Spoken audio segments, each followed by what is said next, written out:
Welcome back to Schwartz on Sports. Today I'm out here with the Ozone, Mr. Jeff, who's done a bunch of podcasts throughout his time on Howard Stern's podcast. Let's do it. All right, so I want to bring you the question of the day. If I were to tell you at the beginning of the year that LeBron James, Luka Doncic, Anthony Davis, Nikola Jokic, Steph Curry, Donovan Mitchell, Jason Tatum, Giannis, and Dame would not be in the conference finals, what would have been your reaction? I would have told you expected. How about that? I would have told you expected. And why I say that is, and I'll tell you, I ran across this stat the other day, which is interesting.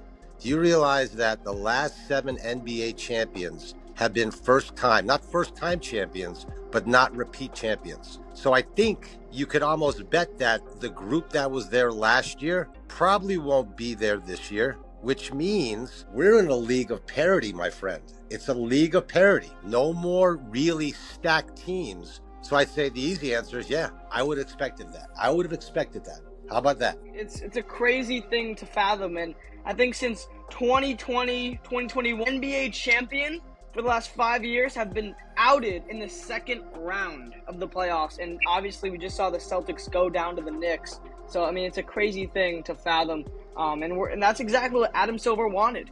You know, the NBA was on the absolute decline this year. The ratings were dropping. It was just 3-point no defense, and now it's physical in the playoffs, and there's very much parity. It's not these dynasties anymore, especially with the first and second apron. You're unable to just super team Kevin Durant, Harden, and Kyrie anymore. You really have to build a roster, you know, which leads me into the next talking point. Pacers, Knicks. What are your thoughts? Well, I'll tell you something. I'll go back to that first talking point a little bit. Yeah, of course. You know, the discussion is really, I agree. Like, I think Adam Silver has definitely solved the parity issue. The question you have is, and I think it's yet to be said, is it easier to get fans behind a new winner every year? Or is it easier to get fans behind a super team that you know all the players, you expect them? Think about the Golden State run. The Golden State run was magical, and I think something special about that was you kind of knew that you'd see those guys. You knew the team, you knew the players, you knew the style, right? So it's going to be interesting. Now let's get to the real stuff. Knicks, Pacers. So for those on the Schwartz on Sports podcast, I've been around a long time and I've seen a lot of Pacer-Knick battles. I go back to Rick Smits against Patrick Ewing. This is an old, nasty rivalry. What do I think? What happened last year, Mr. Schwartz? What happened last year? Well, I mean, last year, the Knicks did lose in 7, but you got to remember, Mitch Robinson, out.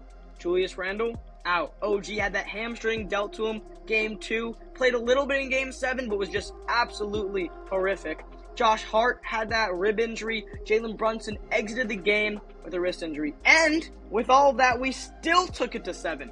The Knicks are the type of team, look, they're physical, they're gritty. Even though we lost Chenzo and even though we lost Hartenstein, we have Josh Hart, Mikal Bridges. We just proved to the league that we are going to fight, we're going to come back, even if we're down 20 in the defending champ stadium. So with that being said, with having the grit, with having that fight that no other team has, and with having the best clutch player in the league in Jalen Brunson, the Knicks will beat the Indiana Pacers, and I don't think it is going to be as much as a battle as people are making it seem. What are your thoughts? Here's my, I think it's like we all know in the playoffs, this is a battle of styles, right? It's a battle of styles. So you're going to have the Knicks, who I agree, I think they're a different team than last year, but I think this Pacer team, if I was going to give coaching advantage, I give it to Carlisle. If I was going to go depth advantage, I give it to Indiana, meaning I think they're going to try to run the Knicks ragged, right? We only go, right? The problem with us, Ryder, is we only go our starting 5. These guys all play 40 plus. We've got a thin bench. It's really McBride and Mitchell. Without those guys, we have nothing. So it's, can they wear down and cause our starting 5 to get foul trouble? Halliburton scares me because he can have those games himself where he wins the game. And I'm a little nervous about Brunson's ankles. Like, how many times have you seen him sprain an ankle this playoff and you're like, he's done? So I'm kind of with you. My gut says Knicks in 6. I do think we have to go up 2-1 in this series. I don't think we can go down 1-2. What do you think? Yeah. I mean, I see where you're coming from. You know, a lot of different different angles to attack this from. One thing I do want to point out that has been brought to my attention, all 5 of the Knicks starters averaging above 35 minutes per game. Indiana doesn't have one starter averaging above 35 minutes per game, right? You mentioned their depth. They typically go 10, right? With Thomas Bryant being their 10th man. They have a deep 10. They're physical, they're athletic, they can shoot, and they can defend even though they're not a top defensive team. With that being said, you mentioned that the Knicks play 7 deep. That's typically what we do. And if Jalen Brunson or Cat or Mikal, they're not hitting their shots, which does happen in these playoffs, the Knicks do put themselves at a disadvantage. So you can't get caught in a 7-game series because you know the ankles in Jalen Brunson, that's finger. We get hurt. OG is injury prone, and that does happen. So if you're gonna win this series, like you said, you're gonna have to get up. I think you gotta win both at home, and quite frankly, I think you gotta take one in Indiana. I think if you go 2-2 back to New York, let's say you even go up 3-2, you're coming back to Game 6 in Indiana. I think they'll win that. I think that means you're going to Game 7. So I think you really got to get up 3-1 on this team and try and close it out in 5, potentially 6. But protecting home court is vital. Indiana went into Cleveland. They took a 2-0 series lead. Halliburton came back, got them the win. You have to protect home court from Indiana. The Knicks are typically good about it, but we did see them give a game to Detroit. They went 1-1 back to Detroit, but this is not Detroit. The Pacers will take advantage of the Knicks if we go back to Indiana 1-1. I think it's a crucial 2-0 start, and I think we have to go 3-1 if we want to win the series. I'm with you. I think, listen, OG and Mikal definitely streaky in the playoffs. These guys have, 5 players averaging basically 15 points or more. Super balanced team. I mean, matchup-wise, I think it's tough because, I go matchups. It's a tough matchup game. We really have nobody to match up against Siakam. He's a weird player. You can't really play cat on him. He's too big for OG. Halliburton's a tough matchup. You're probably going to stick hard on him. Turner's a weird matchup. They got weird matchups. I do like Carlisle. There's tons of momentum. Then you got to think momentum. Yeah, we got some momentum. They just smashed Cleveland, who everybody thought would be walking into the finals. But yeah, listen, I'm with you. I'll take Knicks on 6. Knicks in 6. Brunson averaging 30+ for this series. All right, let's get it. Timberwolves Thunder. What are your thoughts? Tough series. I mean, I think in my head, how much gas did the Thunder use in taking out Denver? Going to be an interesting matchup, though, right? You're talking about 2 absolute young studs. I do think OKC's deeper.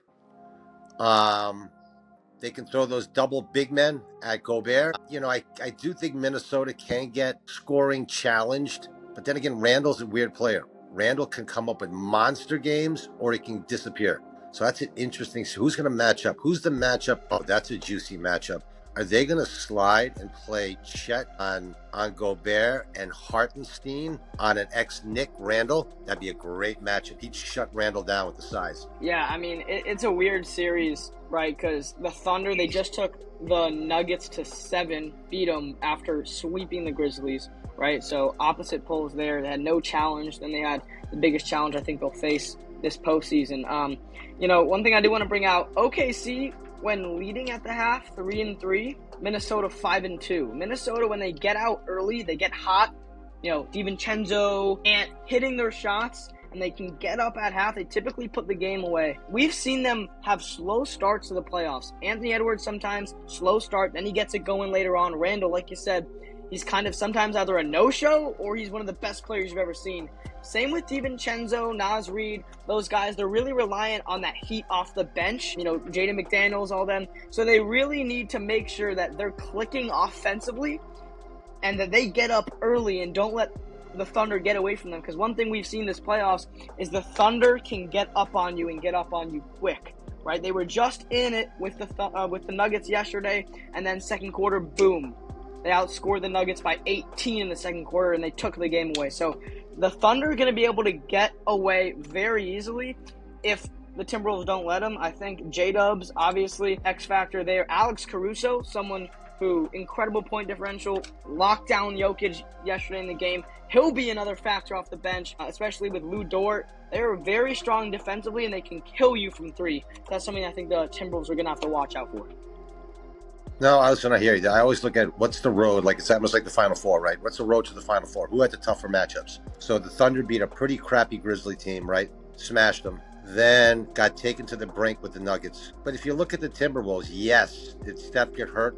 But if you're the Timberwolves, you're going to take a step back and say, I just smashed LeBron and Luka, and I took out the vaunted Warriors. That's a pretty nice 1-2. My point is they're coming in there with a lot of confidence, better rested. And this is a tough one. I mean, this is a tough one because I do think you saw this in the Thunder series. When do the Thunder not look that good? When Williams doesn't hit shots. If Williams doesn't hit shots, they don't really have a second big scorer, do they? No, you're Now, exactly right about that.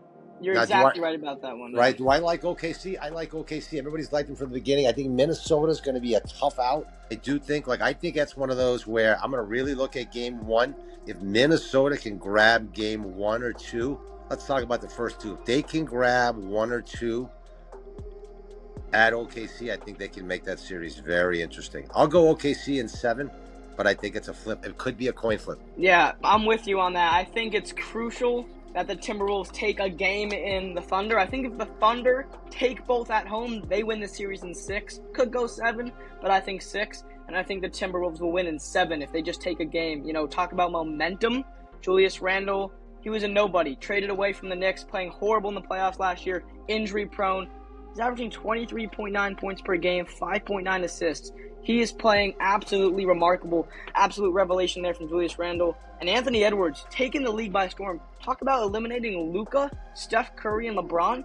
He eliminated KD last season too. Anthony Edwards is under 25 years old. He's one of the 6 players to reach 1,000 points. He's making his mark as the face of the NBA potentially and one of the best players in the league right now. So with that being said, what do you think the impact of a Knicks Timberwolves NBA Finals would have on the NBA? Young man, you might be obviously too young to remember the last time the Knicks even got into the finals. I would say this. Check the Instagram pictures of Madison Square Garden after they won against the Celtics. That's just a taste of what you'll get if they win the NBA championship. In New York, there is no team that gets the city alive more than the Knicks. And then you go NBA, you're talking about one of the gold power franchises. Even though, listen, that's embarrassing to say, to be honest with you, because we're a gold power franchise that really has won that much. But we're a gold franchise, man. We're one of the old, built the NBA franchises. So what does that mean? Huge. OKC wins. You know what that tells you?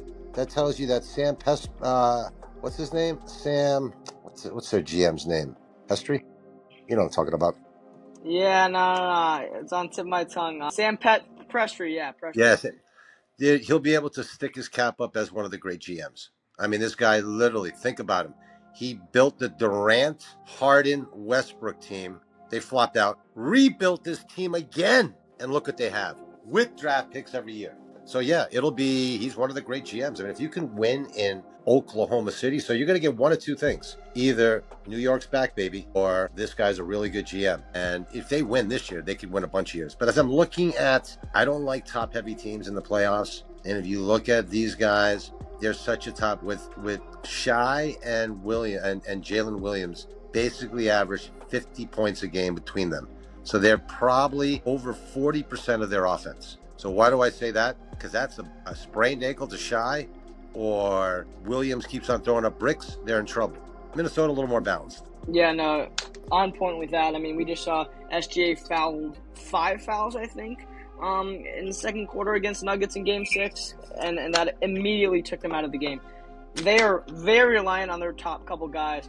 I think if they win the finals, as you noted, best GM in the league, they still have 3 draft picks 2025, a bunch of draft picks to come, and they could definitely be in contention for trading for a guy like Giannis or Kevin Durant possibly. I think the Knicks Timberwolves impact has so many different factors. For the NBA, for one, talk about ratings being down, right? The Knicks would bring back so many fans and bring back so much for the NBA in terms of revenue, money. You just land the new TV deal, all ESPN games. The Knicks winning the chip would be Adam Silver's Christmas present for the next 10 years. I mean, that is exactly what the NBA needs. In terms of, for the Timberwolves and Knicks, first of all, they just had the cat trade this offseason Randall DiVincenzo, obviously, to the Timberwolves. If they both make it to the finals, not only are you proving that this trade was very good for both teams, but Cat's making his impact, and so is Randall. If they could both make it back to the finals,